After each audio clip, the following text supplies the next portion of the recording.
नमस्कार जय जगन्नाथ संघ मैंने आशा करें समस्ते भले थे मुझे भले अच्छी प्रभु जगन्नाथ कृपा आपण मैंने समस्ते भले रुहतु आ सुस्थ रुहतु। तो जो मैंने मो चैनल नुआ अच्छे से मैंने प्लीज चैनल को सब्सक्राइब कर दिंतु आ मो चैनल बेल आइकन को भी दबाई दिंतु जहाँद्वारा कि मो चैनल अपलोड होता वीडियो नोटिफिकेशन आपण पाखे पहुँची जीव। तो चलते स्टार्ट करवा आज ब्लॉगटी आम जाइलु कटक कटक जाइए कि माने मो माने तंटीटा तो एमती बसी जाइए दी 3 वर्ष लाणी तो ये खोलुनी आउे कान भी बिंधुला तो सीठी जाइए देखापी एससीबी तो सी देखिले सी कहले कि थंडा पाइंका हो थंडा कमाओ तो थंडा तो जमा कमेबनी कहीं हाउस वाइफ जो मैंने से भलरे जानते जे मैंने दिन राति केवल आमर पानी पानी रे ही जाए तो एमती करना मेडिसिन भी देती मेडिसिन नहीं आसली कि जिते मेडिसिन खाइले भी सी तो कमुनी ना तो एमती तंटीटा भी दरज लगुला और कान भी बिंधा होता से जाइए कटक देखिए आसली आसला बेलू बाटर मो छतु नहीं आसती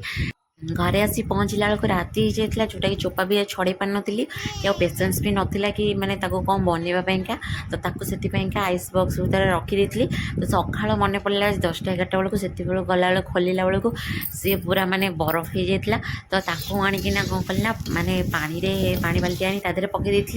तो सी नरमी जाता से टाण तो थिला जो बरफ हो जाता तापर को नरमी जाता पूरा नरम हो जाता चोपा भी छड़े हो नाला तार बहुत कष्टे मष्टे ये चोपा छड़ी तो ताको आनला पर हेटू टे तेल गरम करना भाजी देती तो भाजला बेलू सी पूरा अल्प हो जाता तापर भी मोर मन ना लुण पकड़ापा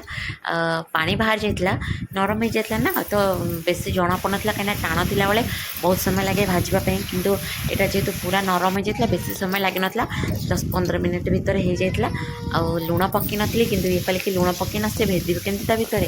पचर जाकि लुण पकईली कि सी बेसी भेदी नाला किछिटा भेदी जाता तापर से जो फूल कखारु फूल ये आनी से कखारु फूल को भल कि धोई देती कहीं पिंपुड़ी जाता देहरे तो ताको भल कि झाड़ी चुड़ीकिना पोक फोक देखिकिना भल धोई देकिना रखी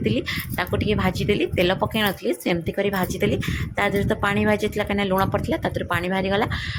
तापर से फूलटा को छाणिकी रखीदी से पानीटा तो विटामिन थी ना सेटा को फोपाड़ नी ताधीरे टे आलू फल पकईदेला बेलू सी टे समय पर पानीटा तले मरीगला टे तेल पकईकिना आलूटा को भाजी नहीं तापर से सोरिष मसला करती जोटा कि सोरिष 2 चम्मच सोरिष अधा चामच जीरा आउ जीरा तो बहुत रेट ना से अल्प जीरा आउ 2-4 पखुड़ा रसुण एम 2टा कंचा लंका देके बाटी देती टे मसला कषिना हल्दी गुंड लंका गुंड लुण पकई देती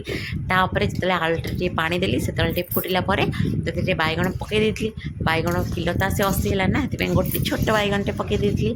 तापर से फुटीगला सीझीगला से गोटे छतु आ से जो फूल पत्र कखारु फूलर जो भाजी थी आनी पकईदेली से नरमी गला तापर टी छुंक देती जोटा कि रसुण फुटण फुटण तो नुहे जीरा सोरिष आउ टे सॉरी लंका गुंड पकई देती तो माने टिके छुंक दे देती सी भी बहुत बढ़िया वासना होता तो मोर बनी जाइए छतु तरकारी तो जदि आपण मो भिडियो भल लगता है लाइक शेयर एंड कमेंट करेंगे।